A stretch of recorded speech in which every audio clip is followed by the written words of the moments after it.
Hello, welcome to kalkiscookingchannel.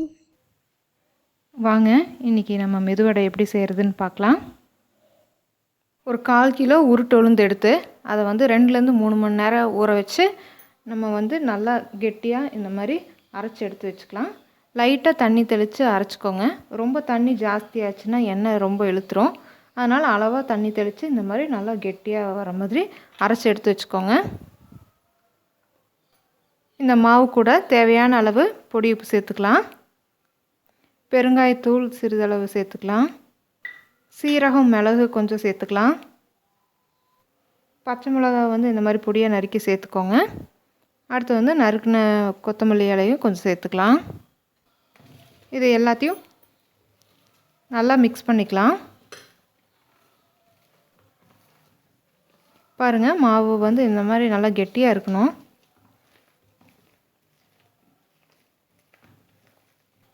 உப்பு சேர்த்து கலக்கிறங்காட்டி கொஞ்சம் தண்ணி விடும். அதனால் நம்ம ஃபஸ்ட்டு அரைக்கும் போதே நல்லா கொஞ்சம் கெட்டியாக அரைச்சி எடுத்துக்கலாம். இப்போ நம்ம மாவு ரெடி ஆகிடுச்சு. நம்ம இப்போ எண்ணெயை காஞ்சதுக்கப்புறம் பொரிச்சு எடுத்துக்கலாம்.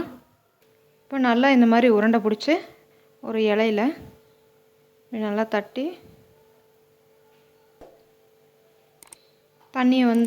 தண்ணியில் கையை நனைச்சிக்கோங்க. அதுக்கப்புறம் இந்த மாதிரி ஒரு ஓட்டை போட்டு நம்ம எண்ணெய் காஞ்சதும் உள்ளே போட்டு பொரிச்சு எடுத்துக்கலாம். ஒவ்வொரு தடவையும் இந்த மாதிரி தட்டி போடும்போதும் கையை நல்லா தண்ணியில் நனைச்சி அதுக்கப்புறம் உருட்டி தட்டி போடுங்க, ஒட்டாமல் வரும்.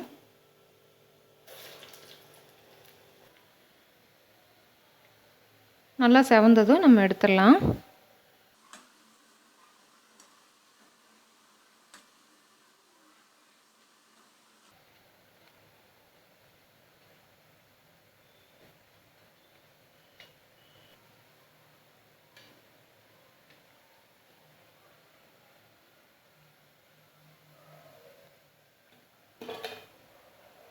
இப்போ நல்லா செவந்து வந்துருச்சு, நம்ம எடுத்துக்கலாம்.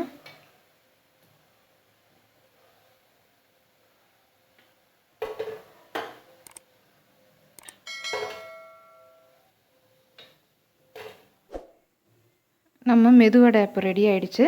நீங்கள் இதை சாம்பார் கூட இல்லை தேங்காய் சட்னி கூட வச்சு சாப்பிடுங்க, ரொம்ப நல்லாயிருக்கும். நல்லா சாஃப்டாக வந்திருக்கு. இங்கே பாருங்கள்,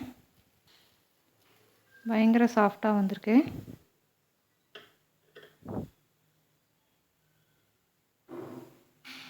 நீங்களும் உங்கள் வீட்டில் ட்ரை பண்ணி பாருங்கள். நெக்ஸ்ட் வீடியோவில் வேற ஒரு ரெசிபியில் சந்திக்கலாம் ஃப்ரெண்ட்ஸ். பாய்.